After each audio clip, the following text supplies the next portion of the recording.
लहरों को शांत देखकर ये न समझना कि समंदर में रवानी नहीं है। कि लहरों को शांत देखकर ये न समझना कि समंदर में रवानी नहीं है। जब भी उठेंगे तूफान बनकर उठेंगे। नमस्कार दोस्तों, मैं मिलन कुशवाहा। आज का जो सेशन होने वाला वो बेसिकली डीओ बेस्ड सेशन होने वाला है my dear friend.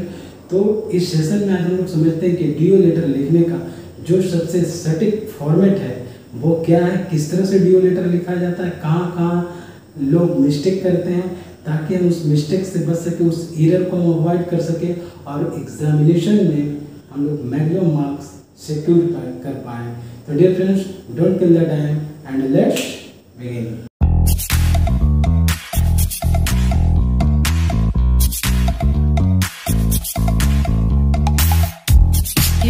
Friends let's begin.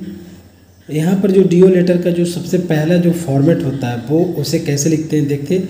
ये जो आप स्क्रीन पर देख रहे हैं ये आपका A4 साइज पेपर है और इधर से आपका इस पार्ट में आपका मार्जिन छोड़ना है, यानी इस पार्ट में कुछ नहीं लिखना है। इधर आपका मार्जिन रहेगा। बाकी जो A4 साइज का जो ये पेपर ए है, ए बच गया, यानी इस साइड में क्या लिखना है। तो सबसे पहले मान लीजिए कि आप अकाउंट डिपार्टमेंट से आप मान लीजिए क्या है ही, तो सबसे पहले क्या देना है कि जैसे यहाँ पर देख रहे हैं ये लेफ़्ट साइड, देखिए लेफ़्ट साइड ऊपर कॉर्नर में कि कुमार अनिमेश जो कि 20 मूलेधी हैं सम्मान। इसका मतलब क्या हुआ कि ये हिंदी और इंग्लिश दोनों में आप लिख सकते हैं और बिल्कुल इंग्लिश का जो ये लेटर है उसको आप कैपिटल में लिखिएगा, दिखने में और ज़्यादा सुंदर लगेगा। डीओ लेटर बेसिकली आपका जो प्रेजेंटेशन है उस पर बहुत ज़्यादा मायने रखता है कि प्रेजेंटेशन आपका किस तरह से है। तो लेट सपोज यहाँ जो है वो FNCO जो है FNCOG वो डिविजन्स के सभी सीनियर DFM को एक डीओ लेटर लिख रहे हैं रिगार्डिंग राजस्व व्यय को नियंत्रण करने के संबंध में। ओके, तो जो डीओ लेटर लिखने वाले हैं वो है FNCOG। तो लेफ्ट साइड कॉर्नर में अपर कॉर्नर में हम लिखेंगे कुमार अनिमेश, उनके उसके नीचे यानी ये नाम हो गया और उसके नीचे यानी यहाँ पद का नाम लिखेंगे यानी 20 मूलेधी ऑब्लिक सामान्य, ठीक है। और यहाँ हम लिखेंगे सेम चीज़ इंग्लिश में करेंगे कुमार अनिमेश एंड 20 मूलेधी सामान्य को हम लिखेंगे FNCOG, ठीक है। ये जो एड्रेस होता है वो लिखने वाला का होता है कि कौन लिख रहे हैं। ओके, बीच का जो मिडिल पार्ट जो है आपका जो यहाँ पर आप लोगो बना सकते हैं, जिसे हमने यहाँ पर लोगो बनाकर आपको दिखाया है कि यहाँ पर इंडियन रेलवे का जो सिग्नेचर जो लोगो है वो इस तरह से, और यहाँ पर आज़ादी का अमृत महोत्सव। आप ये दो में से कोई भी एक लोगो बना सकते हैं, that will be better for your presentation. तो इसको आप काइंडली ध्यान रखिएगा। एंड जो राइट साइड जो अपर कॉर्नर में आपको यहाँ पर लिखना है प्रधान वित्त सलाहकार पूर्व मध्य रेल हाजीपुर, क्योंकि अकाउंट्स का जो ऑफिस होता है वो जो ऑल इन ऑल होते हैं सर्वे सर्वा जो होते हैं वो PFA होते हैं, यानी प्रिंसिपल फाइनेंशियल एडवाइजर प्रधान वित्त सलाहकार पूर्व मध्य रेल हाजीपुर। पिन लिख देंगे 844101। ये बिहार में पड़ता है तो बिहार लिख देंगे। ओके, चलिए उसके बाद कोई फ़ोन नंबर है तो फ़ोन नंबर लिख देंगे, जैसे कि यहाँ का फ़ोन नंबर लिख दिए 06224272083। ईमेल है तो ईमेल लिख देंगे FAECR@gmail.com।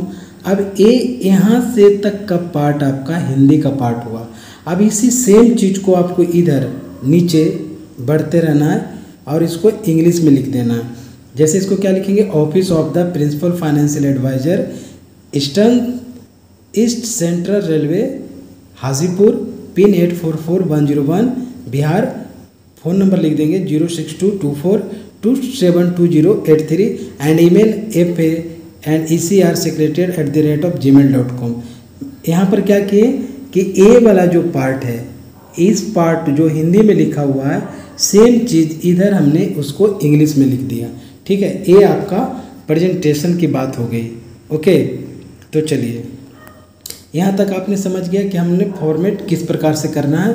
एक बार फिर से आपको हम रिमाइंड करवाना चाहेंगे कि ये जो लेफ्ट साइड है इस पार्ट को आपको बिल्कुल ब्लैंक्स रखना है, इधर कुछ नहीं लिखना है, यानी जिसको हिंदी में बोलता है चौथाई छोड़ना, मार्जिन छोड़ना, ठीक है, मार्जिन छोड़ा जाता है और यहाँ पर से हम लिखेंगे, ठीक है। चलिए अब हम इसको आगे बढ़ाते हैं। अब आगे देखते हैं कि आगे शुरुआत किस तरह से करेंगे। तो ये पहला स्टेप था। दूसरा स्टेप आपका इस तरह से, यानी एड्रेस करने के बाद हम लिखेंगे a.sa.p.cr ... इसका मतलब हुआ अर्धशासित पत्र क्रमांक, ठीक है। लिखेंगे ECR/ राजस्व, कोई संख्या दे देंगे 164, आपका माने 153 या 24 आपका देना है, 21 देना है, जो भी आपको वट एवर यू वांट आप यहाँ पर लिख सकते हैं और ईयर लिख देंगे 2024, ठीक है। राइट साइड में यहाँ पर लिखेंगे दिनांक। अब यहाँ पर एरर क्या होता है, लड़का लोग से क्या मतलब गलती होता है कि दिनांक में जो हम लोग दिनांक लिखते हैं तो उसे लिखना क्या है, देखिए दिनांक के बाद 2 डॉट देना लाइक दिस। उसके बाद लेट सपोज ये मैंने 19 जून को लिखा था, तो ये 19 और जून को हिंदी में लिखना है, ठीक है। 19 जून 19 जून, उसके बाद देना है कॉमा, ठीक है, और उसके बाद 2024 देना। यही सही तरीका है दिनांक लिखने का। नहीं तो लोग क्या करते हैं कि हिंदी में लेटर लिखते हैं, डियो लेटर, और दिनांक जब लिखने का बारी आता है तो लिख देते हैं 19/6/2024, जो कि ये गलत है। इस तरह से दिनांक नहीं लिखा जाता है। दिनांक जब भी लिखा जाता है तो दिनांक लिखने का जो सही तरीका है वो इस तरह से 19 जून कॉमा, जून हिंदी में लिखेंगे, फिर कॉमा देंगे और फिर 2024 और दिनांक के बाद 2 डॉट देंगे लाइक दिस, रेशियो वाला, ठीक है। तो दिनांक इस तरह से 19 जून 2024। आज आपका एग्जामिनेशन जिस दिन भी हो उस दिन का जो डेट रहेगा उस दिन का डेट यहाँ पर हम मेंशन कर देंगे, लेकिन आपका जो तरीका होगा वो यही है, ठीक है। चलिए हमने यहाँ तक भी देख लिया। अब उसके आगे क्या होता है, उसके आगे जब हमने लिख दिया अर्धशासित पत्र क्रमांक ECR राजस्व 164/2024 दिनांक लिख दिए, देन अब यहाँ से हम शुरुआत करेंगे पीरियड लगाकर, ठीक है। चूँकि FNCU-G लिख रहे हैं जो कि सीनियर है, किससे, सीनियर DFM से, वो सीनियर पोस्ट होता है, तो यहाँ पर सीरी नहीं लगाएंगे बल्कि सिर्फ लिखेंगे पीरियड।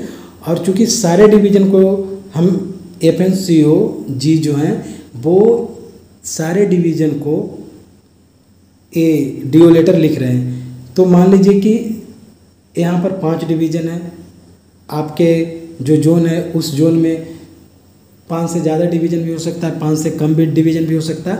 तो जिस डिवीज़न को जो सीनियर DFM है उनका जो नाम है, नाम का मतलब क्या, उनका जो सरनेम है, सरनेम बेसिकली यहाँ पर लिखा जाता है। तो हमने यहाँ लिख दिया उदय / राहुल / राय / सिंह / झा। इस प्रकार से हमने यहाँ पर एड्रेस कर दिया, क्योंकि वो डिवीज़न के सभी सीनियर DFM को डियो लेटर लिख रहे हैं।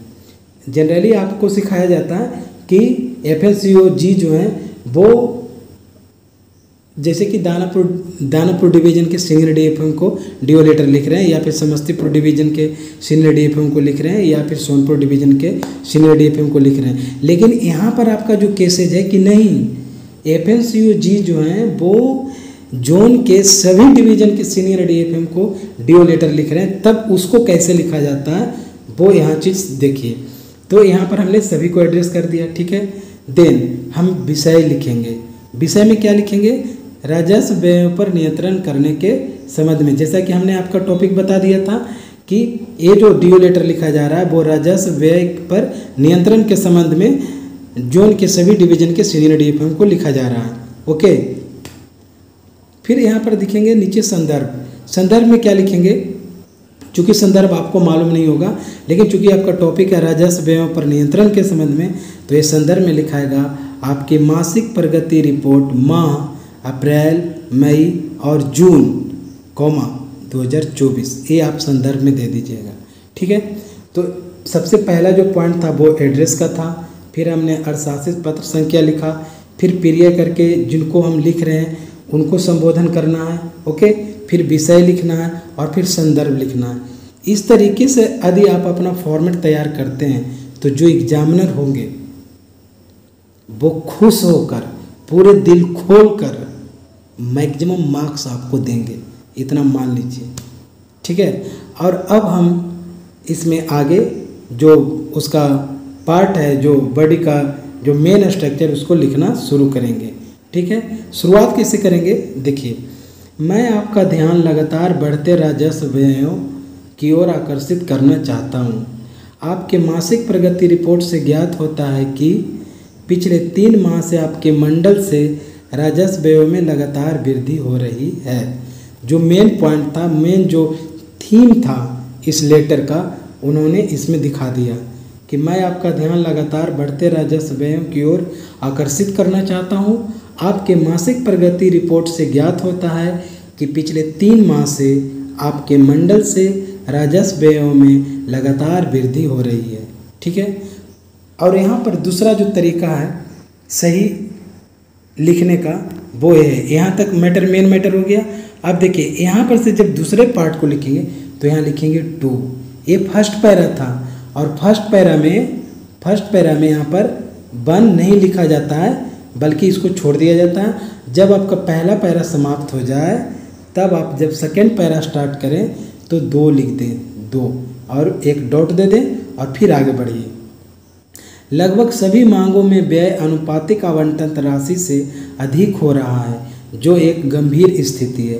रिपोर्टों से यह भी पता चलता है कि यातायात प्रचालन एवं रेल पथ की मरम्मत एवं अनुरक्षण में किए जा रहे व्ययों में अचानक बहुत वृद्धि हुई है। 2 पैरा हो गया। चलिए अब इसका तीसरा पैरा देखते हैं। तीसरा पैरा को फिर हम कैसे लिखेंगे, जब 2 पैरा समाप्त हो गया तब हम तीसरे पैरा की ओर बढ़ेंगे, ठीक है। और फिर यहाँ पर तीसरे पैरा पर 3 देकर पॉइंट देंगे, डॉट देंगे और आगे बढ़ेंगे। बढ़ते व्ययों को अभी से नियंत्रित किया जाना आवश्यक है, अन्यथा वित्तीय वर्ष के अंत तक या अंत में स्थिति नियंत्रण से बाहर हो जाएगी। आप इस मामले की गंभीरता से वाकिफ हैं, अतः आप व्यक्तिगत प्रयास करते हुए कृपया मंडल के सभी संबंधित अधिकारियों को स्थिति से अवगत कराएं। अपनी बात रहती है कि अधिक समय रहते व्यय नियंत्रण पर नियंत्रण नहीं, व्यय पर नियंत्रण नहीं किया गया तो स्थिति नियंत्रण से बाहर हो जाएगी। अतः इस मामले को गंभीरता से लेते हुए व्यक्तिगत प्रयास कीजिए और मंडल के जो भी संबंधित अधिकारी हैं उनको इस स्थिति से अवगत कराएं। जो निकाल FNCOG ये अपना मैटर इसमें से, ठीक है। अब चौथा मैटर में वो अपना कुछ सुझाव दे रहे हैं कि राजस्व व्यय को नियंत्रित करने के क्या उपाय हो सकते हैं। यहाँ पर फिर चौथा पॉइंट लिखेंगे। यदि आपको कोई बोले कि नहीं इस तरह से नहीं लिखा जाता, आप उसकी बातों को काट दीजिएगा, यही सही तरीका है और इसी से आपको मैक्सिमम मार्क्स मिलेगा। इवन आपको जो बोल रहा है वो भी जब इस लेटर को, इस डीओ लेटर को जब पढ़ेंगे एंड नेट रेवेन्यू निकालना है तो बंदे में दम है, बंदे का जो ड्राफ्टिंग है वो क्लास लेवल का, जो कि आपको मैक्सिमम मार्क्स 15,600। इसलिए यदि यहाँ पर आपको बताया जा रहा है कि डीओ लेटर इस तरह से लिखे और नेट रिसिप्ट इसी तरह से लिखिए। जो पैरा बाय पैरा है टीआरिंग करते जाइए, 1 नंबर को छोड़ दीजिए, 2 नंबर से लिखना शुरू कीजिए और मेन मैटर हो गया। अब चौथा में जो है, चौथा मैटर में बोल रहे हैं कि चौथा पैरा में 84 रुपया या कि 79-84, यानी ये हमारा राजस्व व्यय को नियंत्रित प्लस निकालने के लिए कई उपाय सारे हमारे कुछ उपाय वो सजेस्ट प्लस निकालने में तो प्रॉब्लम क्या पहला उपाय है, यहाँ पर राजस्व व्यय को कम कर सकते हैं। डिविडेंड, तो डिविडेंड बढ़ाकर पर दिया हुआ पेमेंट टू जनरल राजस्व व्यय पर नियंत्रण पाया जा सकता है। अनावश्यक खर्चों से बचने के लिए एहतियाती उपाय अपनाकर, यानी जो भी उपाय आप अपना सकते हैं अपनाइए। कर आय को बढ़ाकर व्यय नियंत्रित किया जा सकता है। ये जो क्वेश्चन में दिया परिसंपत्तियों को बेचकर राजस्व घाटे को या राजस्व घाटे के व्यय को कम किया जा सकता है। ये आपको जब बोला जाएगा इस तरह से, यहाँ तक उन्होंने जो सजेस्ट किया कि आप के मंडल से जो राजस्व व्यय में अचानक किया जाएगा तब उस पर आप माइनस कैसे पाएंगे, उन्होंने अपने बात प्लस आपको निकालना। अब उसके बाद क्या करें कि इसके अतिरिक्त कॉमा दे देना, इसके अतिरिक्त लेटर भी आप लिखते होंगे तो लिखते हैं ना कि इन दिस कनेक्शन या फिर इन लाइट ऑफ निकल गया, या इन रिस्पेक्ट ऑफ तो कॉमा देते हैं 5642 या इन एडिशन टू तो कॉमा देते हैं। तो इसके अतिरिक्त यानी इंग्लिश में क्या लिखते हैं उसको, इन एडिशन टू तो कॉमा हो गया। इसके अतिरिक्त राजस्व व्ययों को नियंत्रित करने हेतु एक अर्थशास्त्रीय पत्र मंडल रेल प्रबंधक दानापुर को भी लिखा जा रहा है। यानी डीआरएम साहब को भी लेटर लिख रहे हैं, उनको भी एक प्रति दे रहे हैं एफएनसीओ जी सर। तो इस तरह से माय डियर फ्रेंड्स राजस्व व्यय को नियंत्रित करने हेतु एक अर्थशास्त्रीय पत्र मंडल रेल प्रबंधक दानापुर या फिर करके आप वैसे भी समझ सकते हैं। बाकी आपके सामने एक जो भी है उनको डिस्कशन किया गया है पर आप देख सकते हैं। ठीक है, में जो भी डाटा यहाँ पर दिया है उनको भी डाटा में अर्थशास्त्रीय पत्र लिखा जा है। ठीक है, अब इसका यहाँ एंडिंग किस प्रकार से करेंगे तो देखिए सारा बहुत ही इंपॉर्टेंट चल रही है। तो इनिशिएट कैसे करेंगे वीडियो अच्छा और लगा एंड कैसे करेंगे ये बहुत मायने रखता है। यहाँ पर लिखेंगे शुभकामनाओं कमेंट बॉक्स में आप एक कमेंट लगाएंगे। बाकी में इसी तरह से जो भी शुभकामनाओं सहित। डियर फ्रेंड्स, मैं आपको एक बार फिर से सजेस्ट कर रहा हूँ कि जो यहाँ पर आपको सिखाया जा रहा है, बताया जा रहा है, इसी चीज़ को एग्ज़ाम में फॉलो करना। यदि एग्जामिनर इस चीज़ को देख लिए ना तो आपको बोल रहे हैं हम कि दिल खोल के नंबर देंगे, तो दिल खोल कर दोनों हाथ से नंबर देंगे। शुभकामनाओं सहित लिखेंगे। ठीक है, उसके बाद यहाँ पर लिख देंगे संलग्नक यथोपरि। यथोपरि का मतलब क्या, ऊपर जो भी लिखा गया उसका संलग्नक यहाँ पर, जैसे कि एक प्रति दानापुर मंडल के मंडल रेल प्रबंधक को दिया जा रहा है तो संलग्नक यथोपरि, यानी उसका एक जो भी इसमें मैटर है उसमें ये लिख देंगे। और यहाँ पर लिखेंगे आपका सद्भावी। भवदीय नहीं लिखना है, डीओ लेटर में याद रखिएगा भवदीय जो है ये चीज़ गलत है और इस चीज़ को नहीं लिखा जाता है। लेकिन आप ऑफिस में कभी आपको नज़र पड़ गया होगा कि डीओ लेटर में तो भवदीय लिखा हुआ था। तो माय डियर फ्रेंड्स, मैं आपसे कहना चाहता हूं कि no one is perfect here. यहाँ पर परफेक्ट कोई नहीं है और ऑफिसर को उतना टाइम नहीं है कि वर्ड टू वर्ड वो चेक करे और उस चीज़ को देखे। तो भवदीय नहीं लिखना ये चीज़ गलत है।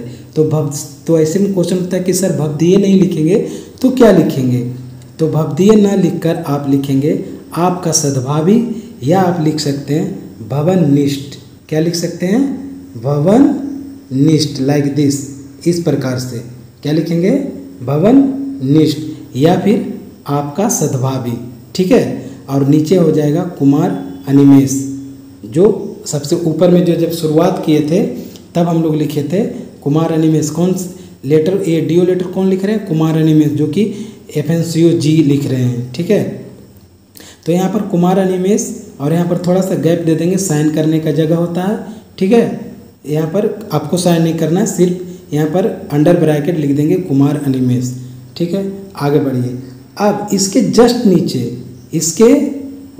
नीचे यानी इस लाइन से हम लोग लिखना शुरू करेंगे। प्रतिलिपि अभी नहीं देंगे, इसको बाद में देंगे, पहले ये चीज़ लिखेंगे। इस लाइन के जस्ट नीचे लिखेंगे किसी, अब जो चूँकि 5 डिवीज़न था, पांचों डिवीज़न के जो सीनियर डीएफएम है उनको एड्रेस करना है। यहाँ पर लिखेंगे श्री कुमार उदय, वरिष्ठ मंडल वित्त प्रबंधक, मंडल रेल प्रबंधक कार्यालय दानापुर। उसी प्रकार सभी सीनियर डीएफएम का नाम एवं पता नीचे लिख देंगे। उसके बाद नीचे फिर यहाँ से लिखेंगे श्री राहुल राय, वरिष्ठ मंडल वित्त प्रबंधक, मंडल रेल प्रबंधक कार्यालय मुगल सराय, या फिर डीडीयू कर सकते हैं, धनबाद कर सकते हैं। इस तरह से सभी सीनियर डीएफएम का नाम 1 बाय 1 यहाँ पर ख़त्म हुआ, फिर वहाँ पर से दानापुर का हो गया, फिर सोनपुर का लिखेंगे, फिर समस्तीपुर का लिखेंगे। इस तरह से हम पांचों डिवीज़न के जो सीनियर डीएफएम सभी को एड्रेस करेंगे। ठीक है, और सबसे लास्ट में ए लिखेंगे प्रतिलिपि। प्रतिलिपि आप किनको दे रहे हैं, तो मंडल रेल प्रबंधक को दे रहे हैं, है ना, मंडल रेल प्रबंधक, है ना, पूमारे दानापुर, धनबाद, समस्तीपुर, सोनपुर, समस्तीपुर, यानी सभी मंडल के मंडल रेल प्रबंधक को भी एक प्रतिलिपि दिया गया है राजस्व व्यय को नियंत्रित करने के संबंध में। ठीक है, तो इस प्रकार से डीओ लेटर का जो सही फॉर्मेट है वो यही है और इसी प्रकार से लिखा जाता है। और आप एग्जाम में इसी प्रकार से लिखिएगा, एग्जामिनर दोनों हाथ से दिल खोलकर मैक्सिमम मार्क्स देगा, इसे याद रखिएगा। तो डियर फ्रेंड्स, आई होप कि डीओ लेटर का जो फॉर्मेट है, किस प्रकार से लिखा जाता है, कहाँ एरर होता है, कैसे उस एरर से अवॉइड होंगे, मैंने सारा चीज़ दिल खोल कर आपके सामने रख दिया। अब आपका है कि इस चीज़ को 1-2 बार देख लीजिए, प्रैक्टिस कीजिए, आप एक बेहतरीन डीओ लेटर लिखने में कामयाब हो जाइएगा। तो डियर फ्रेंड्स, यदि आपको कुछ और क्वारी हो कि डीओ लेटर कुछ और टॉपिक पर, तो आप कमेंट बॉक्स में आप हमें बता सकते हैं, मैं आपके लिए अलग से फिर से वीडियो बना दूंगा। ओके, तो मिलते हैं नेक्स्ट वीडियो में। Till then bye bye, see you, love you all.